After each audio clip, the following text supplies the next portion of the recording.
Line 629, The Fate of Beasts. Above this, the poet wrote and struck out the madman's fate. The ultimate destiny of madmen's souls has been probed by many Zemblan theologians, who generally hold the view that even the most demented mind still contains within its diseased mass a sane, basic particle that survives death and suddenly expands, bursts out, as it were, in peals of healthy and triumphant laughter when the world of timorous fools and trim blockheads has fallen away far behind. Personally, I have not known any lunatics, but have heard of several amusing cases in New Y. Quote, even in Arcady am I, end of quote, says Dementia, chained to her gray column. There was, for instance, a student who went berserk. There was an old, tremendously trustworthy college porter who one day in the projection room showed a squeamish co-ed something of which he had no doubt seen better samples. But my favorite case is that of an Exton Railway employee whose delusion was described to me by Mrs. H, of all people. There was a big summer school party at the Hurleys, to which one of my second ping-pong table partners, a pal of the Hurley boys, had taken me because I knew my poet was to recite there something. I was beside myself with apprehension, believing it might be my Zembla. It proved to be an obscure poem by one of his obscure friends. My shade was very kind to the unsuccessful. The reader will understand if I say that at my altitude, I can never feel, quote, lost, end of quote, in a crowd, but it is also true that I did not know many people at the H's as I circulated, with a smile on my face and a cocktail in my hand, through the crush. I espied at last the top of my poet's head and the bright brown chignon of Mrs. H above the backs of two adjacent chairs. At the moment I advanced behind them, I heard him object to some remark she had just made. That is the wrong word, he said. One should not apply it to a person who deliberately peels off a drab and unhappy past and replaces it with a brilliant invention. That's merely turning a new leaf with the left hand.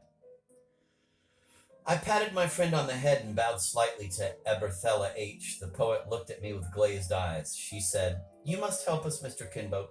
I maintain that what's-his-name, the old man, at the Exton railway station, who thought he was God and began redirecting the trains, was technically a loony, but John calls him a fellow poet. We all are, in a sense, poets, madam, I replied, and offered a lighted match to my friend who had his pipe in his teeth and was beating himself with both hands on various parts of his torso.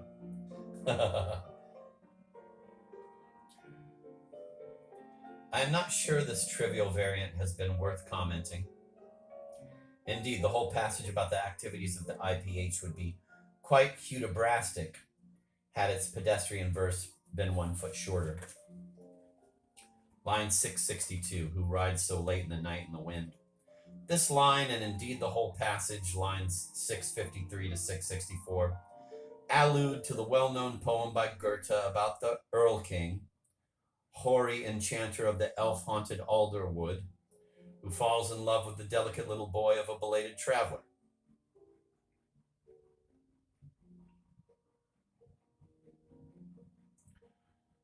One cannot sufficiently admire the ingenious way in which Shade manages to transfer something of the broken rhythm of the ballad, a trisyllabic meter at heart, into his iambic verse.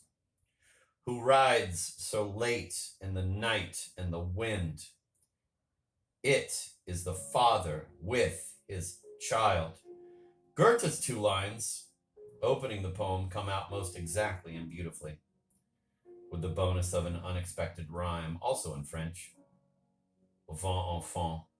In my own language, ret voren oxpas on nat ut vet, eto est vaches ut mit ic det. Another fabulous ruler, the last king of Zembla, kept repeating these haunting lines to himself, both in Zemblan and German, as a chance accompaniment of drumming fatigue and anxiety. while he climbed through the bracken belt of the dark mountains he had to traverse in his bid for freedom. Lines 671 to 672. The Untamed Seahorse. See Browning's My Last Duchess.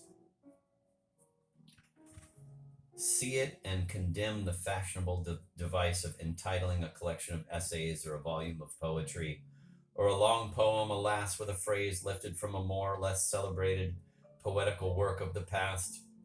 Such titles possess a specious glamour, acceptable maybe in the names of vintage wines and plump courtesans, but only degrading in regard to the talent that substitutes the easy allusiveness of literacy for original fancy and shifts onto a bust's shoulders the responsibility for ornateness, since anybody can flip through a Midsummer Night's Dream or Romeo and Juliet or perhaps the Sonnets and take his pick.